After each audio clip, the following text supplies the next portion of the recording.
কাল সারা রাত আমার জামাই আমার পা টিপে দিছে ভাবি, পায়ের ব্যথায় ঘুমাতেই পারছিলাম না। আরে ভাবি, আমি অসুস্থ থাকলে তো আমার জামাই আমার ছায়া ব্লাউজ পর্যন্ত ধুয়ে দেয়, বলেই একজন আরেকজনের গায়ে হেসে লুটিয়ে পড়েছে। প্রতিদিন বিকেলবেলা তানহাকে নিয়ে কোচিং এ আসার পর প্রায় প্রত্যেক ভাবিদের এসব অসহ্যকর কথা শুনতে হয় আমাকে।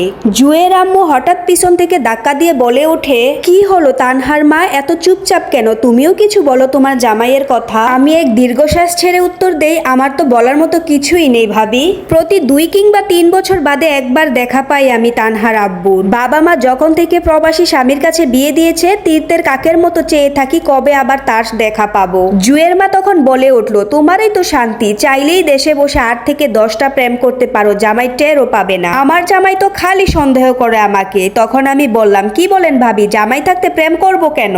জুয়ের মা তখন বলল, এত সুন্দর তুমি, বয়সও কম, কেমনে থাকো জামাই ছাড়া? নিজের রূপ যৌবন এভাবে নষ্ট করিও না। তোমার জামাই বিদেশে কতজনের সাথে ঘুমায় তা কি তোমাকে বলে? আমি তখন বললাম, না জেনে মন্তব্য করা ঠিক না ভাবি, যদি তিনি পাপ করে তার কৈফিয়ত তিনি আল্লাহর কাছে দেবে, আমি কেন পাপের বোঝা মাথায় নেব? জুয়ের মা আবারও বলতে লাগলো, শুনো, এই পাপ পুণ্যের ভাত নেই আজকাল, শ্বশুরবাড়ির মানুষ কোনো দিনও আপন হয় না। নিজে ব্যাংক ব্যালেন্স করো, জমি জমা কেনো, না হলে যখন শুনবা জামাই আরেকটা বিয়ে করেছে তখন আমার কথা মনে কইরো পস্তাবা। আমি আর জুয়ের মায়ের কথায় কান দিলাম না। তানহার বয়স যখন 3 বছর তখন শেষ এসেছিল তানহার আব্বু। এখন তানহার বয়স 5 বছর চলছে। বিয়ের পর থেকে 6 বছরে 3 বার এসেছেন তিনি, তাও প্রত্যেকবার 3 থেকে 4 মাসের বেশি থাকেননি। প্রত্যেকবার যখন তিনি আসেন আমার মনে হয় আমাদের নতুন বিয়ে হয়েছে। খুব অচানা লাগে মানুষটাকে, তবে তিনি মানুষ হিসেবে খারাপ না। দেশে থাকলে অন্য ভাবিদের বড়দের মতোই আমার খেয়াল রাখতো। বিয়ের আগে যে আমি প্রেম করিনি তা কিন্তু নয়, সত্যি বলতে লজ্জা নেই। কলেজ লাইফে একটা ছেলেকে খুব ভালোবাসতাম, কিন্তু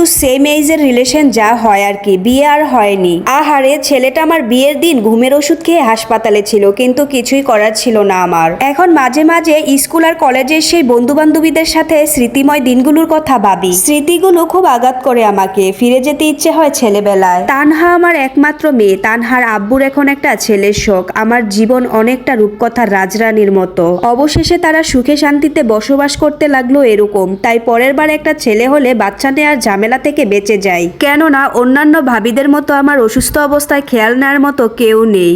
নিজের ঔষধ নিজের কিনে খেতে হয়, নিজের সংসারের রান্নার বাজার নিজের করতে হয়, তার উপরে শাশুড়ি, ননদিনী কিংবা শ্বশুরবাড়ির অন্যান্য আত্মীয় স্বজনদের মন জুগিয়ে চলতে হয়। বছরের পর বছর এভাবেই সন্তান লালন পালন আর পরিবারের দেখাশোনা করেই কেটে যায় আমাদের মতো প্রবাসী স্বামীদের স্ত্রীদের। দিন শেষে ভালোবেসে ভালোবাসি বলার মতো মানুষটাও পাশে থাকে না, মুখে তুলে একবারের জন্য অন্যান্য ভাবিদের বরের মতো। কেউ খাইয়ে দেয় না, কিংবা ঈদ কুরবানিতে কেউ শপিং মলে নিয়ে যেয়ে নিজের পছন্দের শাড়ি চুড়ি কিনে দেয় না। আমাদের তো সবার আগে শাশুড়ি ননদের জন্যই শাড়ি চুড়ি কিনতে হয়। সব শেষে তানহার জন্য কেনাকাটা করে নিজের জন্য কিছু কেনাকাটার ইচ্ছাটাই কেন জানি মরে যায়। টাকা পয়সার অভাব নেই আমার প্রবাসী স্বামীর, কিন্তু এইসবের মাঝে শান্তি খুঁজে পাই না আমি। এত প্রতীক্ষার পর যখন একবার স্বামী বিদেশে থেকে দেশে ফিরে আসে, তিনি শ্বশুরবাড়ির আত্মীয় স্বজন নিয়ে এতই ব্যস্ত থাকে যে আমাকে আর সময় দিতে পারে না। যে কয়টা দিন দেশে থাকে, দিন শেষে রাত্রের সময়টুকুই তাকে কাছে পাই। তখন মনে হয় আমার আর তার সম্পর্ক শুধু বিছানার মাঝেই সীমাবদ্ধ। তবে আমি তানহার বাবার দোষ দিচ্ছি না, তাকে তো আত্মীয় স্বজনের মন জুগিয়ে চলতে হয়, না হলে গুরুজনদের কটু কথা শুনতে হবে। এতদিন পর দেশে এসে বউয়ের আঁচলের নিচেই রইল। ননদ আর বাসুরের ছেলেমেয়েরা ব্যস্ত থাকে তাদের মামা কিংবা চাচা বিদেশ থেকে কি এনেছে তাই নিয়ে। কোনটা আনতে বলে আনা হলো না, কে কোনটা পায়নি সেই অভিযোগ নিয়ে। মাঝে মাঝে অনেক অভিযোগের বোঝা আমার মাথায়ও পড়ে, আমি নাকি বিদেশি জিনিস বাপের বাড়ি নিয়ে যাই।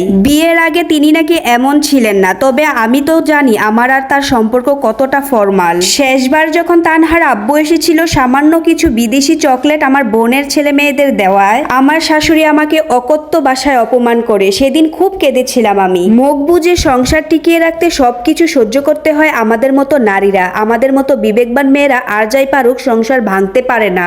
আমার উচ্চস্বরে হাসতে নেই, আবার পুরুষদের সাথে দাঁড়িয়ে কথা বলতে নেই। তাহলেই যে কথা তুলবে তানহার মার স্বামী বিদেশ থাকে আর সে অন্য পুরুষের সাথে হাসাহাসি করে। এই সব অপবাদ যে কতটা যন্ত্রণাদায়ক বুঝি আমি। আমাদের মতো প্রবাসী স্বামীর স্ত্রীদের কান্না শুধু রাতের বালিশের দেশের মাঝেই সীমাবদ্ধ রাখতে হয়। ভাবতে ভাবতে তানহার কোচিং ছুটি হয়ে যায়। এখন বাসায় ফেরার পথে বাজার আর শাশুড়ির ওষুধ নিতে হবে। রাতের রান্না করে তানহাকে পড়াতে হবে, তারপর বাসার সব প্রয়োজনীয় বুঝিয়ে দিয়ে একবার যদি তানহার আব্বু ফোন পায়, তারপর আবার সকাল ফজরের নামাজের পর সবার জন্য নাস্তা বানিয়ে তানহাকে নিয়ে স্কুলে আসব।